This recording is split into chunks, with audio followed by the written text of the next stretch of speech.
Hi, I'm Roxy. The drawings you're seeing in the background were made using some Corel painter brushes that I previously created for drawing. I created this particular brush pack to make my drawing process faster. There's quite a few multi-line brushes in there that really speed things up when you need to hatch. And as you can see, they're particularly useful for fur as well. 2 years ago, I made this brush pack freely downloadable from my Patreon page, but since then I've added a few more brushes to the pack and I've actually moved it to Gumroad. It's still free, as you can see. Of course, I am grateful for donations if you can afford it, but the point is, if you grabbed it back in 2020 or early 2021, you're going to want to download a fresh copy from Gumroad with the newer brushes included. I'll put a link in the video description. Then just to demo my drawing process using this pack, I've time-lapsed this 3-hour drawing into just about 9 minutes or so, and I'll talk you through it. I start out by pulling in the picture I was commissioned to draw, dropped the opacity and quickly traced in the position and angle of the major parts. Tracing isn't something you want to rely on, obviously. You should start most drawings from scratch, but if it's a simple photo commission, there's no harm in saving a bit of time by using tracing as a tool right in the beginning. That's if you're going for relative realism, of course. Some artists have a very stylized art style, so tracing would work against them. But in this case, I wanted the proportions to be realistic. It's the line work itself that I'm going to bring a bit of flair into. By now you can see that I've deleted the reference layer and I'm eyeballing the reference on my other monitor while I freely draw.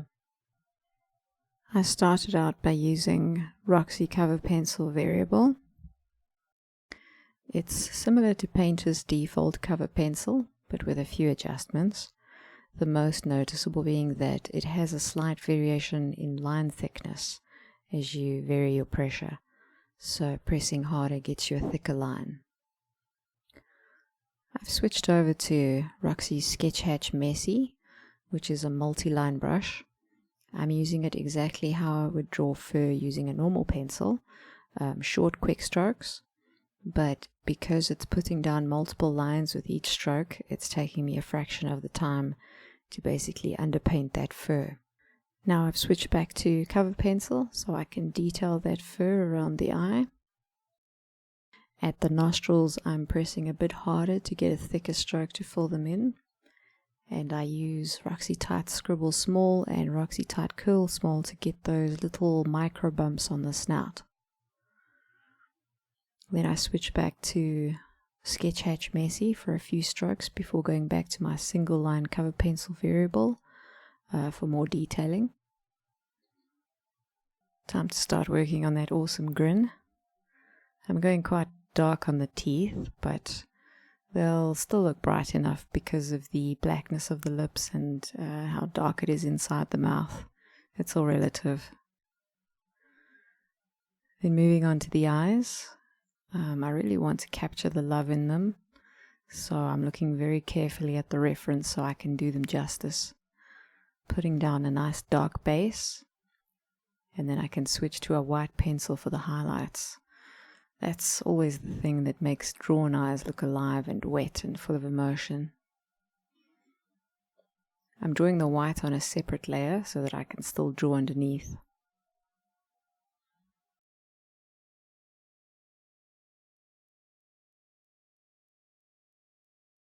Now I'm using Roxy Particle Wood Grain to fill in the fur.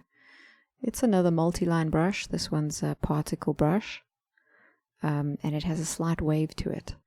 Even if you draw a straight line, it's not going to be exactly straight. It reminded me of wood grain, the look of it, hence the name, but as you can see it works perfectly for fur as well. The background is going to be a furry heart, which I started on a new layer underneath. I realized the strokes were cutting into the drawing and making it look a bit messy though, so I decided the best course of action was to paint a mask basically. I just painted the shape of the head all in flat white and put that layer between the fuzzy heart and the head. That way I could draw wildly on the heart layer without it coming through and making the head look scribbly. I temporarily changed the background to green so that I could see what I was painting. So for the fairy heart, I used a series of brushes called RXY Wavy Particle. These brush strokes don't follow the direction that you're painting. Each of them has a set direction. I've got two diagonals, a horizontal and a vertical. So if you're using the vertical brush, for example, you can make horizontal motions, but the stroke will still be predominantly vertical. So for that reason, I had to switch between these brushes depending on what direction I wanted the striations to flow. We're starting to get there now, but it's looking a little fuzzy and patterny. So I switch back to cover pencil variable and I start defining areas with darker and more unique looking strokes. Back on the white layer that's masking the background, just using an airbrush to soften those harsh white lines around the edge. Back to Sketch Hatch Messy to give the fur some bulk. I'm defining the shape of the heart better with the wavy particle brushes. Decided it was too close to the edge of the canvas, so just reduced the size of everything and then continued with the wavy particle brushes. I then switched to white and used wavy particle brushes and Sketch Hatch Messy brush to more sharply define the white mask edges. The airbrush I used earlier eliminated the harsh white line, but it made it too fuzzy, so correcting that here and breaking up the line with smaller lines rather than just fuzz. Now I'm painting in grey just to add some appropriate midtones.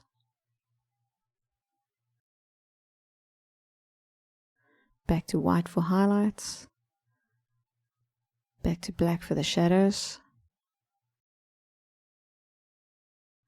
I'm pressing a bit harder for the thicker whiskers. I've brightened the paper, and after bulking the heart background, I again find it's creeping a bit too close to the edges, so I've scaled everything down.